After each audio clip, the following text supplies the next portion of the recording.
বহুত দিনৰ পৰা আপোনালোকে মোৰ বহুত নিউজ শুনি আছে, বহুত অপপ্ৰচাৰ চলি আছে। যি নিউজ বাজি আছে তাৰ 10%ও সঁচা নহয়। আৰু মই ইমান দিনে একো মাত মাতিব পৰা নাই, কাৰণ ইমান হেৰেছমেণ্ট, ইমান মেণ্টেল হেৰেছমেণ্ট, যোনটো কেতিয়াও মই ভাবাই নাছিলোঁ হ'ব বুলি, সেইখিনি মই পাৰ কৰিব লগা হৈছে। মেণ্টেলি প্ৰস্তুত নাছিলোঁ কোনো ধৰণৰ কথা ক'বলৈ বা কিবা ষ্টেটমেণ্ট দিবলৈ।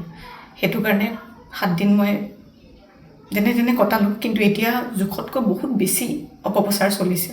বহুত ধৰণে মোক সাঙুৰ খুৱাইছে বিভিন্ন ক্ষেত্ৰত। ন্যায়ালয়ে মোক দোষী কৰাৰ আগতে নিউজ মিডিয়াই মোক দোষী কৰি মোক এতিয়ালৈকে ফাঁচি দিছে। মোক অলৰেডি মই দোষী বুলি কথা কৈছে। আৰু বহুত ধৰণৰ নিউজ, বিভিন্ন ধৰণৰ নিউজ, য'ত মোৰ কেছটোৱে ট্ৰেডিঙৰ ওপৰত আছিলে, কিন্তু এতিয়া কেছটো অকল মোৰ ওপৰত হৈ গ'ল। আজি ফাইনেলি বহুত দিনৰ পিছত সাহস কৰি মই ছাৰেণ্ডাৰ কৰিব ওলাইছোঁ। মই ফুল কোঅপাৰেট কৰিম পুলিচৰ লগত। ইমান দিনে কৰিব পৰা নাছিলোঁ। মই পলাই ক'তো থকা নাই, মই লুকাই আছিলোঁ অকণমান। মই পৰা নাছিলোঁ সহ্য কৰিবলৈ। ইমান সহজ নহয় নিউজ এটা শুনি থকা বা নিউজ এটা কৰি থাকিলে। যি মন যায় তাকে কৈ আছে, কোনো ধৰণৰ তথ্য নোহোৱাকৈ কথা কৈ আছে। মই ভাবিছিলোঁ ইমানখিনি কেতিয়াও নিউজ মিডিয়াই নকৰে, ইমান তথ্য নথকাকৈ ইমান নিউজ নবজায়। কিন্তু আজি মিডিয়াৰ ফলত মই আজি দোষী।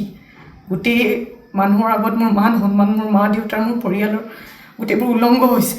আৰু এতিয়া আৰু ধৈৰ্য ধৰিব পৰা নাই। চবৰে এটা সীমা থাকে।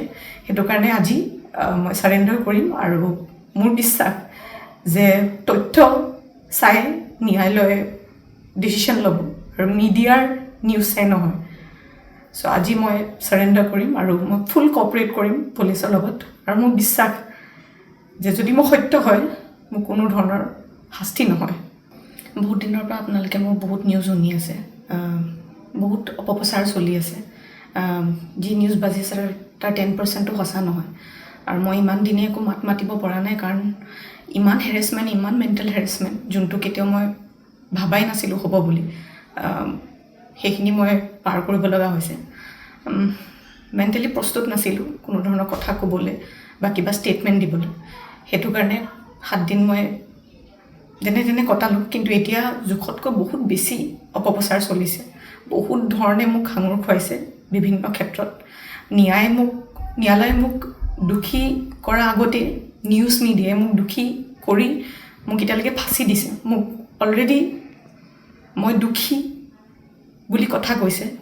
আৰু বহুত ধৰণৰ নিউজ, বিভিন্ন ধৰণৰ নিউজ, য'ত মোৰ কেছটোৱে ট্ৰেডিঙৰ ওপৰত আছিলে, কিন্তু এতিয়া কেছটো অকল মোৰ ওপৰত হৈ গ'ল। আজি ফাইনেলি বহুত দিনৰ পিছত সাহস কৰি মই ছাৰেণ্ডাৰ কৰিব ওলাইছোঁ। মই ফুল কোঅপাৰেট কৰিম পুলিচৰ লগত। ইমান দিনে কৰিব পৰা নাছিলোঁ। মই পলাই ক'তো থকা নাই, মই লুকাই আছিলোঁ অকণমান। মই পৰা নাছিলোঁ সহ্য কৰিবলৈ। ইমান সহজ নহয় নিউজ এটা শুনি থকা বা নিউজ এটা কৰি থাকিলে। যি মন যায় তাকে কৈ আছে, কোনো ধৰণৰ তথ্য নোহোৱাকৈ কথা কৈ আছে।